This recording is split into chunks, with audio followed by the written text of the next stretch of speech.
I would like to know, from what you've heard from the other speakers, what is something that you found to be really striking or interesting?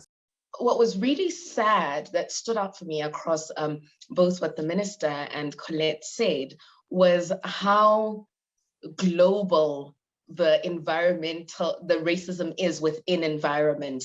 Colette, where you're from, you were sidelined because it mostly affected Black people.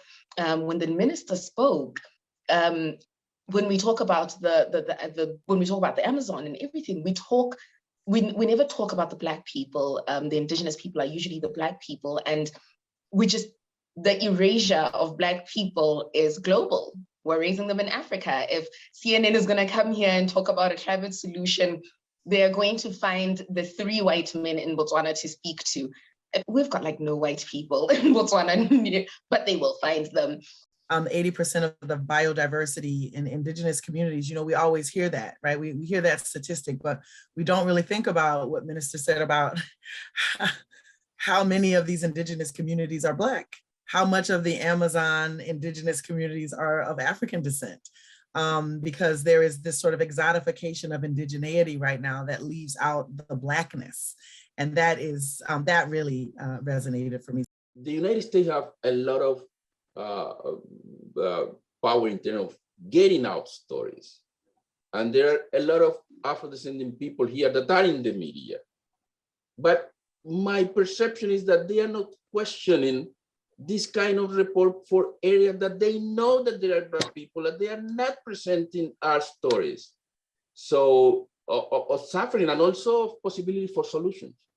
So that really impacted me. COP26 coming up, and the way that these sort of talks and events are spoken about in terms of like only these nation state frameworks, is it possible to get to like escape that framework of these country boundaries when dealing with the climate crisis? Because we can say the climate crisis is affecting Americans in a certain way, but we all know all Americans are not affected the same way by the climate crisis. There are differences. So yeah, is there a way to think about COP26, or alternatively, do you have any thoughts about how these convenings happen and what kind of conversations need to be happening in terms of being equitable and just? With these kind of convenings, I do think we need to participate in them because it shows political will, and there's very little that will get done if we don't have political will. But on the bright side, it doesn't mean that without COP, we won't have action. Even in Botswana, we have NDC. We submitted our first NDCs, I think, in 2015, but we only got a climate policy this year in 2021. And then in terms of equitable engagement, Climate Action Network called for the postponement of COP26 because it was not inclusive of the global South, and looking at things like having to quarantine and just vaccine racism.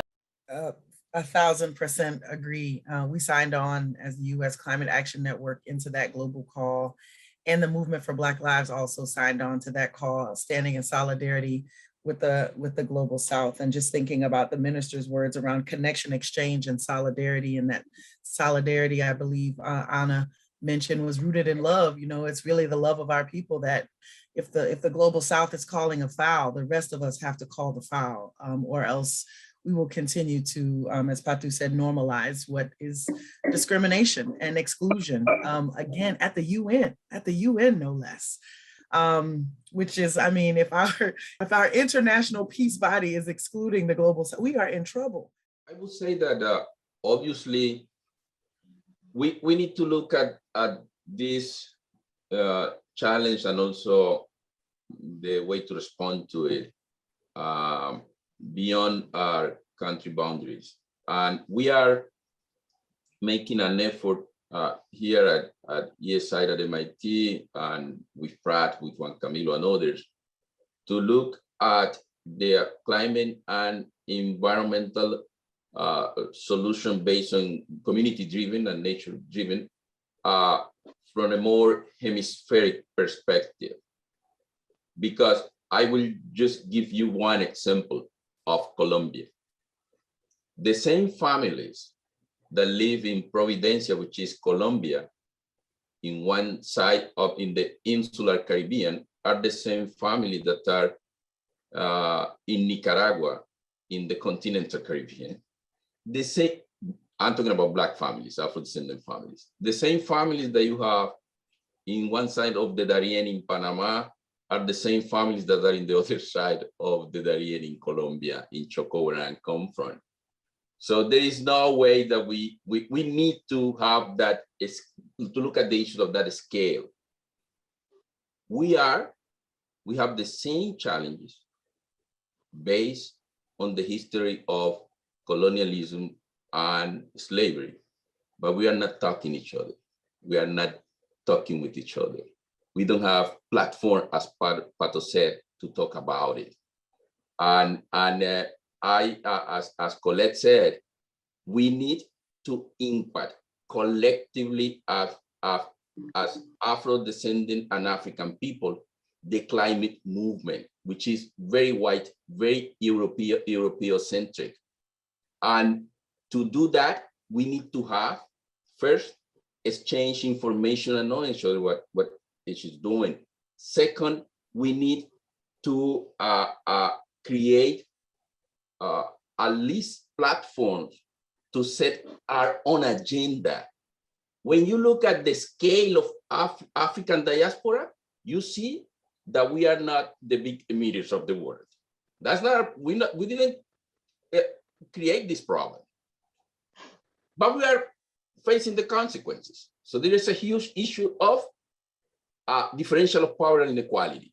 So it's like, oh, you want to talk about mitigation? Do your work. Don't emit. To the contrary, we are sequestrating what you are emitting with the Congo Basin, with the Amazon Basin, with the wetlands in Louisiana. Do your work and then compensate us. That's our agenda. Our agenda is adaptation and financing.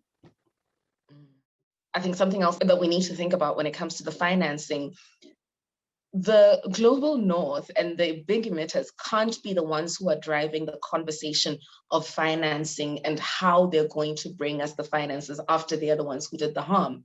When we look at financing, we need to look at loss and damage, financing for loss and damage, because there's a lot of loss and damage that's already been done across the African continent. There's oil spills, even in South America. All of these things need to be accounted for. And then the second thing, with the finance, they can't then come and dictate that this finance needs to be loans, even if they say interest-free loans. These need to be grants.